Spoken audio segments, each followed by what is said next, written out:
1930 Harlem, New York. Post-World War I, and African-American media and culture just beginning to blossom. This blooming has fostered the new black identity that led to the Harlem Renaissance. The Harlem Renaissance was a very important time in America's history and culture. It was a time of immense flourishing of the African-American media and music, but it wasn't as dandy as everyone made it out to be. This is Langston Hughes, an African-American poet. He is currently writing up what is soon to become one of America's finest historical pieces of literature. His name was Langston Hughes. He was born on February 1st, 1902 in Joplin, Missouri. He was in his early teens when his teachers introduced him to the poets Carl Sandburg and Walt Whitman, when he began to find an interest in poetry. His work was published on the school newspaper regularly, though many times he submitted his work to a poetry magazine, he was often declined. In 1925, he was working as a busboy for a hotel restaurant in Washington, D.C., when he met Vachel Lindsay, an American poet. Hughes showed some of his poems to Lindsay, and Lindsay was very impressed and helped Hughes gain publicity. Later on that year, his poem, The Weary Blues, won him a scholarship to Lincoln University. Langston Hughes played a huge role in the Harlem Renaissance. Even though he did not contribute directly, it is what he created that really affected history. But before that, we must go back in time and see the beginning of the Renaissance. A plethora of Africans traveled from the south to the north of what was called the Great Migration. The Great Migration began because of a push and a pull factor. Disenfranchisement and Jim Crow laws led many African Americans to hope for a new life up north. In the 1980s, a boll weevil blight damaged the cotton crop throughout the region, increasing the despair. All of the factors served to push African Americans to seek better. The booming northern economy forged the pull. Industrial jobs were numerous, and factory owners looked near and far for sources for cheap labor.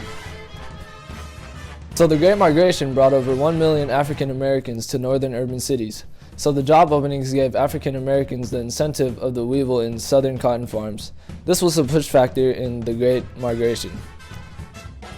After the Great Migration, this led to the Harlem Renaissance. Spanning the 1920s to the mid-1930s, the Harlem Renaissance was a literary, artistic, and intellectual movement that set the stage for a new black cultural identity. Its essence was summed up by critic and teacher Alan Locke in 1926, when he declared that through art, Negro life is seizing its first chances for group expression and self-determination. Harlem became the center of a spiritual coming of age, in which Locke's new Negro transformed social disillusionment to racial pride.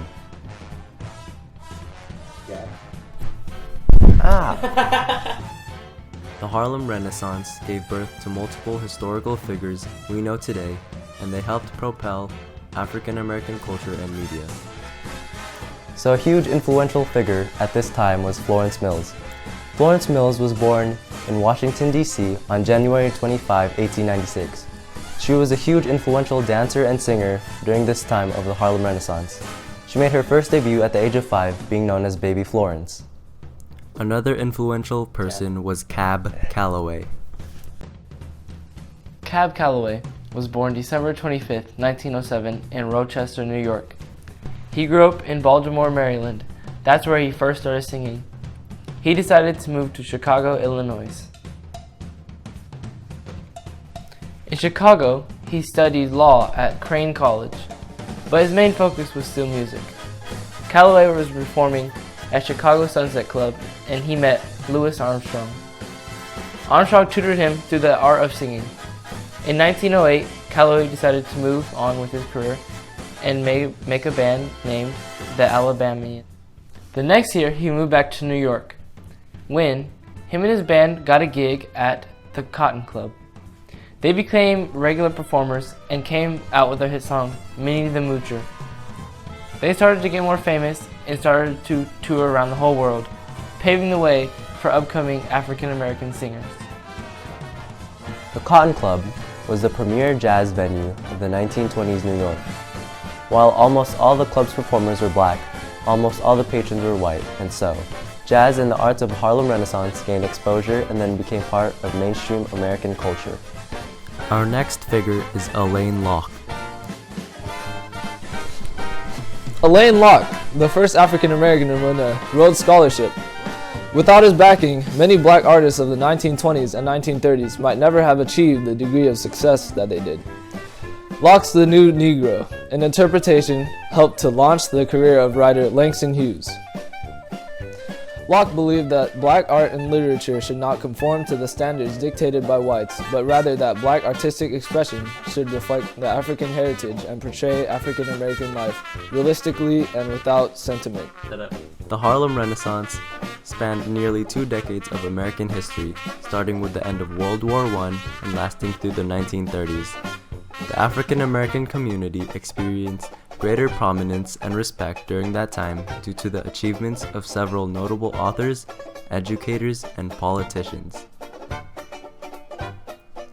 One of the main features of the Harlem Renaissance is the introduction of great literary works from African American authors. 3 notable, including Langston Hughes, Florence Mills, and Cab Calloway, produced historically significant works during the Harlem Renaissance. The year 1919, which marked the beginning of the Harlem Renaissance, saw the creation of the inaugural Pan-African Congress. The continuing hardships faced by African Americans in the Deep South and the urban North were severe. It took the environment of the new American city to bring in close proximity some of the greatest minds of the day. Harlem brought notice to great works that might otherwise have been lost or never produced. The results were phenomenal. The artists of the Harlem Renaissance were undoubtedly transformed African American culture, but the impact on all American culture was equally strong. For the first time, white America could not look away.